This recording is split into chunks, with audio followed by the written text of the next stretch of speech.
अतिसार ग्रहणी निदान। धन्वंतरी जी ने कहा, हे सुश्रुत, अब मैं आपको अतिसार तथा संग्रहणी रोग के निदान की बात बताता हूं। वात, पित्त, कफ और सन्निपात दोष के कुपित होने से ही इन रोगों की उत्पत्ति होती है। भय तथा शोक के कारण भी ये प्राणियों के शरीर में उत्पन्न हो सकते हैं। अतः वातज, पित्तज, कफज, सन्निपातज, भयज तथा शोकज के रूप में इनके 6 भेद हो जाते हैं। अतिसार रोग अधिक जल पीने से होता है। इसके अतिरिक्त सूखे अंकुरित एवं कच्चे अन्न, तेल पदार्थ, वसा अर्थात चर्बी और तिलकुट को अधिक खाने से भी ये उत्पन्न हो जाता है। मद्यपान, रुक्षाहार, अधिकतम मात्रा में रस और तेल का सेवन तथा उदरजन्य कृमियों के प्रकोप से एवं वेगारोध से शरीर की वायु प्रकोपित हो उठती है। तदनंतर वो अपान वायु के रूप में शरीर के अधोभाग में जाकर उस दोष का विस्तार कर जठराग्नि शक्ति को व्रासोन्मुख बना देता है। उस अग्नि की मंदता के कारण शरीर में गया हुआ अन्न पिंड और पहले से स्थित पुरुष अर्थात मल, भस्म अथवा सूखने की अपेक्षा द्रवतादि के दोष में बदलकर अतिसार रोग के लक्षणों को प्रकट करता है।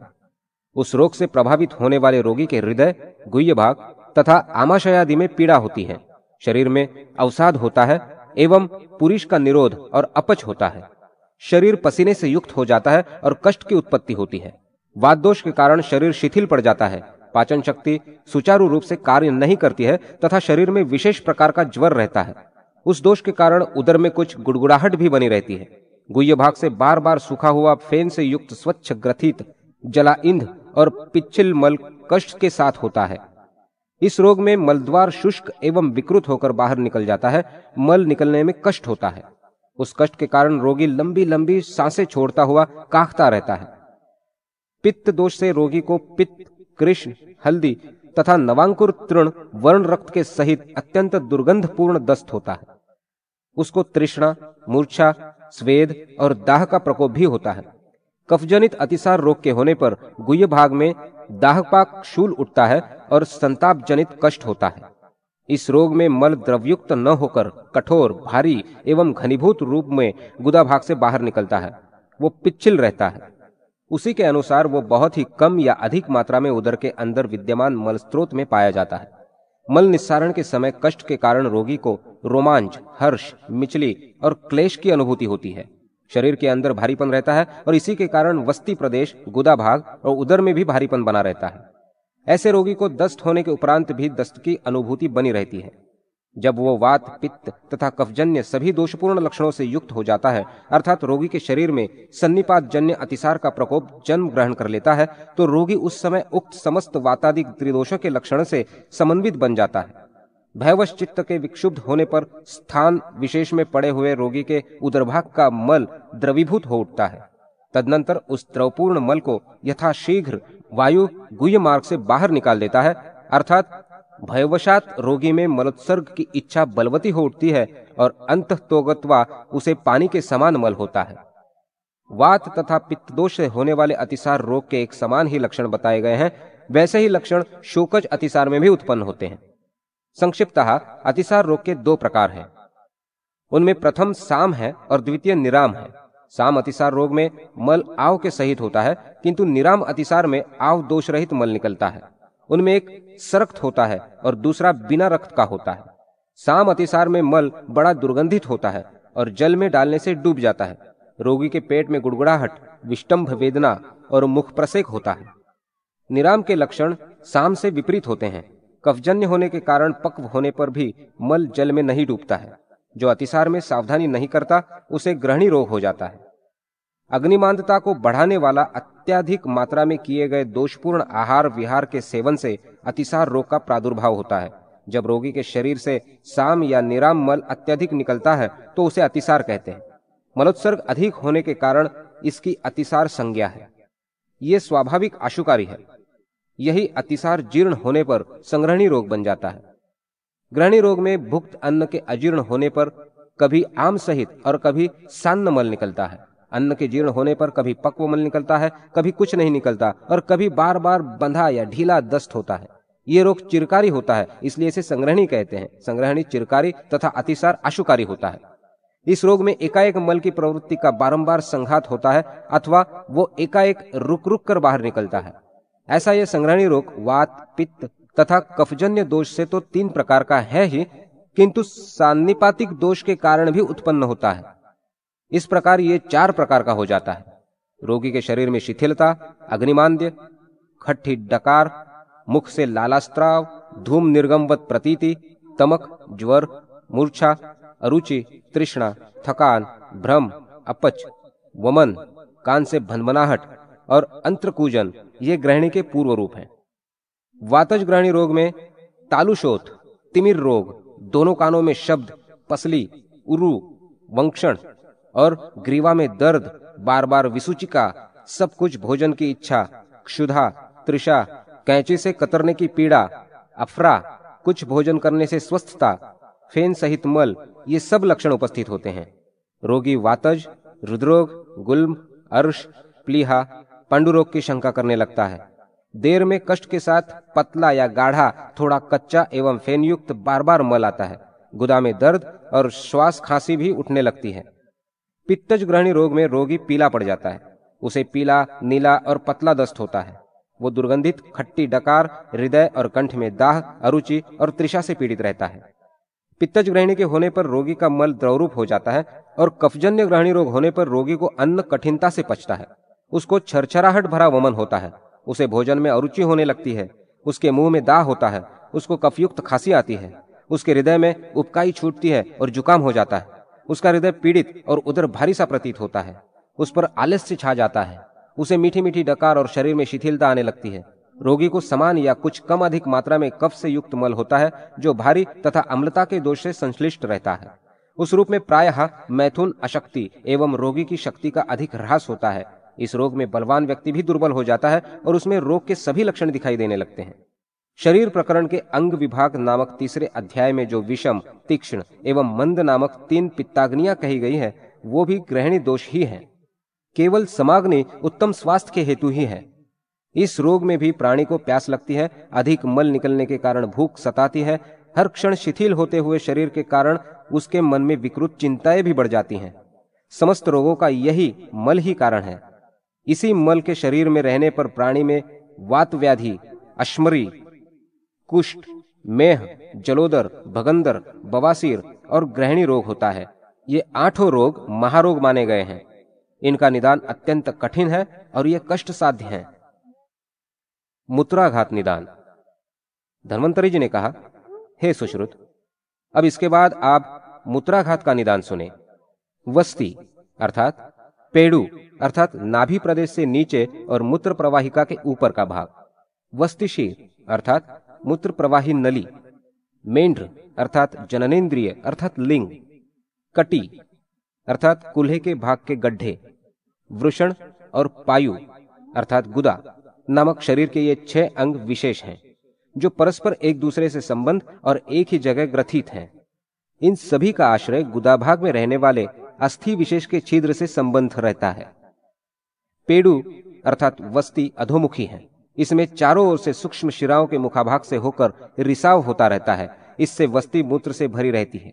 इन्हीं शिराओं से वात पित्तादि दोष भी वस्ति में प्रविष्ट हो जाते हैं, जिससे मूत्राशय में 20 प्रकार के रोग उत्पन्न हो जाते हैं। मर्माश्रित होने के कारण ये प्रमेहादि रोग अत्यंत कष्ट साध्य हैं। अर्थात इन रोगों के होने से रोगी को मर्माहत करने वाली पीड़ा होती है। रोगी के पेड़ू, वंक्षण और लिंग भाग में भी कष्ट होता है। उस कष्ट से गुप्तांगों के द्वारा होता हुआ मूत्र अल्प मात्रा में बार बार निकलता है। वातज रोग में प्राणी को मूत्र कष्ट के साथ होता है। पित्तज मूत्राघात होने पर मूत्र पीला, लाल तथा दाह से युक्त हो जाता है और उसके मूत्राशय में रुके रहने पर अत्यंत पीड़ा होती है। जब ये रोग कफज होता है तो उसके पेड़ू और लिंग में भारीपन तथा शोथ आ जाता है। मूत्र पिच्छल और रुक रुक कर होता है। रोगी पर सर्व दोषजन्य मूत्राघात होने से सभी लक्षण पाए जाते हैं। जब वायु वस्ति के मुख को आच्छादित कर कफ, मूत्र और वीर्य को शुष्क कर देता है, उस समय रोगी के शरीर में अश्मरी अर्थात पथरी नामक रोग उत्पन्न हो जाता है। ये रोग बड़ा भयंकर होता है। जैसे गाय का पित्त सूख कर गोरोचन बन जाता है, वैसे ही ये अश्मरी होती है। प्रायः सभी प्रकार की पथरियां कफाश्रित ही होती हैं। इस रोग का पूर्व लक्षण इस प्रकार है। इस रोग के होने में वस्ति भाग में अवरोध होता है अथवा उसके सन्निकट अन्य किसी भाग में भी हो सकता है। जिस भाग में होता है उस भाग के चारों ओर अवयवों में अत्यधिक पीड़ा होती है। वस्ती भाग में मूत्र का अवरोध तथा उसकी कृच्छता बनी रहती है। रोगी के मूत्र में अजामूत्र के समान गंध, ज्वर और अरुचि होती है। इस रोग का सामान्य लक्षण तो यह है कि रोगी के नाभि, लिंग मणि और वस्ती के शिरोभाग में कष्ट रहता है। अश्मरी द्वारा मार्गावरोध के कारण वहां उस समय पर्याप्त भाग में मूत्र फैल जाता है। वो रुक रुक कर बाहर निकलता है। मूत्र निकलने पर रोगी को सुखानुभूति होती है। उस मूत्र का वर्ण गोमेद या गोमूत्र के समान झलकता रहता है। मूत्र निर्गमन में ऐसा प्रकोप हो जाने पर रक्त, मांस तथा धातु प्रवाह के मार्ग में कष्ट होता है। वातज रोग से व्यथित रोगी अपने दांतों को किटकिटाता हुआ कांपता है। मूत्र से भरे हुए नाभि से नीचे स्थित वस्ती भाग को पकड़कर दबाता हुआ वो कराह उठता है। अपान वायु के सहित मलपिंड उसके गुह्यभाग से निकलता है और बूंद बूंद करके मूत्र टपका रहता है। वातज दोष के कारण शरीर में उत्पन्न हुई अश्मरी रोग का वर्ण श्याम है। उसमें रुक्षता रहती है। देखने में वो कांटों से बिंधी हुई सी प्रतीत होती है। पित्तज दोष के कारण उत्पन्न इस अश्मरी रोग में वस्ती भाग जलने लगता है। उसमें ऐसा प्रतीत होता है जैसे अंदर ही अंदर कुछ पक रहा हो। इस पित्त दोष जन्य अश्मरी का स्वरूप भल्ला तक अर्थात भिलावे के बीज के समान होता है। इसका वर्ण लाल, पीला अथवा काला होता है। कफजन्य अश्मरी होने से वस्ती भाग में पीड़ा होती है। उस स्थान में भारीपन तथा शीतलता का अनुभव होता है। इस रोग में उत्पन्न हुई अश्मरी आकार में बड़ी, चिकनी, मधु अथवा श्वेतवर्णा होती है। ये तीनों अश्मरी प्रायः बालकों में हुआ करती है। आश्रय, मृदुता और उपचय की अल्पता के कारण बालकों की अश्मरी ग्रहण करके सुखपूर्वक निकाली जा सकती है। शुक्र के वेग को रोकने से प्राणी के शरीर में शुक्राश्मरी नामक भयंकर रोग की उत्पत्ति होती है। जब धातु प्रवाहिका नाड़ी से गिरा हुआ अथवा कुपित वीर्य दोनों अंडाशयों के बीच रुक जाता है और लिंग मार्ग से वो बाहर नहीं निकलता, तब वहां स्थित विकृत वायु विक्षुब्ध होकर उसको सुखा देता है। उसी दोष से इस शुक्राश्मरी का जन्म होता है। इस रोग में भी वस्ती भाग में पीड़ा होती है। रोगी को मूत्र निर्गत करने में कष्ट होता है। इसका भी वर्ण श्वेत माना गया है। इसके कारण मूत्रावरोध होने से तत्संबंधी स्थानों में सूजन आ जाती है। अंडकोश और उपस्थेंद्रिय के बीच में हाथ से दबाया जाए तो वह विलीन हो जाती है। इस रोग के हो जाने पर रोगी को पीड़ा होती है। उसके दुष्प्रभाव से ज्वर हो जाता है। रोगी को खांसी आने लगती है। इसी अश्मरी रोग के कारण रोगी के शरीर में शर्करा रोग का विकार भी उत्पन्न हो जाता है। यदि इसकी अनुलोम गति होती है तो ये मूत्र के साथ बाहर निकल जाती है अथवा मूत्र के साथ प्रतिलोम अवस्था में अंदर ही रुक जाती है। क्रुद्ध हुआ वायु वस्ती भाग के मुख को रोककर आमाशय के जल स्रोत से नीचे आने वाले उस मलिन जल को एकत्र कर देता है। इस मूत्र के संचित होने से वस्ती भाग में विकार की उत्पत्ति होती है। रोगी को कष्ट होता है और उस भाग में खुजलाहट होने लगती है। रोगी के शरीर में विक्षुब्ध वो वायु वस्ती भाग के मुख को विधिवत ढककर मूत्रावरोध उत्पन्न करता है तथा वस्ती को अपने स्थान से हटाता हुआ उल्टा या इधर उधर करके वस्ती में विकृत उत्पन्न कर गर्भ जैसा स्थूल अर्थात मोटा बना देता है एवं उस स्थान को पीड़ित करता है। वहां उसके कारण जलन होती है। उसमें स्पंदन होने लगता है और कूल्हों में भी पीड़ा प्रारंभ हो जाती है। रोगी का मूत्र बिंदुवत टपकता है और अपने सही वेग से नहीं निकलता। वस्ती भाग में पीड़ा बनी रहती है। दबाने पर मूत्र धारा रूप में निकलता है। वायुजन्य इस रोग को वातवस्ती के नाम से स्वीकार किया गया है। वातवस्ती के दो भेद हैं। पहला वस्ती के मुख को रोकने वाला दुस्तर कहलाता है और दूसरा दुस्तरतर वस्ती के मुख को ऊपर करने वाला अत्यंत कृच्छ साध्य है, क्योंकि इसमें वायु का विशेष प्रकोप होता है। मलमार्ग तथा वस्ती भाग के बीच स्थित वायु अष्ठिलाकृति अर्थात गोल ककड़ी या अठुली के समान घनीभूत शक्तिशाली मजबूत ग्रंथि उत्पन्न करता है, जिसके कारण इसको वाताष्ठिला नाम से अभिहित किया गया है। इस रोग में वायु रोगी के अपान वायु तथा मलमूत्र को अवरुद्ध कर देता है। वस्ती भाग में विद्यमान कुपित वायु कुंडली मारकर तीव्र पीड़ा को जन्म देता है। वहां मूत्र को रोककर वो उसमें अत्यधिक स्तंभन का दोष उत्पन्न करता है। ऐसी अवस्था में रोगी को बहुत ही अल्प मात्रा में बार बार मूत्र होता है तथा ऐसी अवस्था में रोगी मूत्र को अधिक देर तक रोकने में असमर्थ रहता है। ऐसे रोग को वात कुंडलिका कहते हैं। जब रोगी रुके हुए मूत्र को निकालने में पीड़ा का अनुभव करता है तो वो निरुद्ध मूत्र कृच्छ रोग है, अथवा मूत्र को अधिक काल तक रोकने के पश्चात यदि उसका वेग नहीं आता है या रुक रुक कर आता है और कुछ कष्ट होता है तो उसको मूत्रातीत कहा जाता है। मूत्र के वेग को रोकने से प्रतिहत हुआ मूत्र अथवा वायु से पीछे को घुमाया हुआ मूत्र जब नाभि के नीचे उदर में भर जाता है तब वो तीव्र वेदना और आध्मान पैदा करता है और मल का संग्रह करता है। इसे मूत्र जठर कहते हैं। मूत्र के दोष से अथवा कुपित वायु के द्वारा आक्षिप्त हुआ थोड़ा सा मूत्र वस्ती नाल उपस्थ की मणि में स्थित होकर थोड़ा थोड़ा दर्द करता हुआ अथवा बिना दर्द के ही निकलता है। इसे मूत्रोत्सर्ग या मूत्र जठर कहते हैं। अबाध गति से मूत्रोत्सर्ग होना प्राणी के श्रेष्ठ अंडकोशों पर निर्भर होता है। एकाएक रुका हुआ मूत्र निकल जाने पर अंतःकरण और मुख शुष्क हो जाता है। अधिकाधिक या अल्प मात्रा में प्राणी को प्यास लगती है। वस्ती के अभ्यंतर भाग में मूत्रावरोध के कारण अश्मरी के सदृश एक ग्रंथि पड़ जाती है, जिसको मूत्र ग्रंथि कहते हैं। मूत्र रोग ग्रसित रोगी का जब स्त्री के साथ सहवास होता है तो उस समय वायु के द्वारा ही स्त्री के गर्भाशय में शुक्र पहुंच जाता है, किंतु स्थान विशेष से निकला हुआ वो शुक्र मूत्र क्षरण होने से पहले अथवा बाद में लिंग से बाहर आता है। इसका स्वरूप भस्म मिश्रित जल के समान होता है। उसको वैद्यक में मूत्र शुक्र के नाम से जाना जाता है।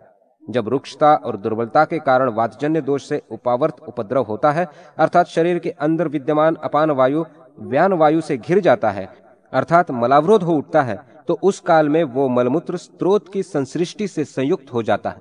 इसमें मूत्र बूंद बूंद ही होता है और इस टपकने वाले मूत्र बिंदुओं में एक दुर्गंध सी रहती है। ऐसे रोग को मूत्र विघातक के नाम से स्वीकार किया गया है।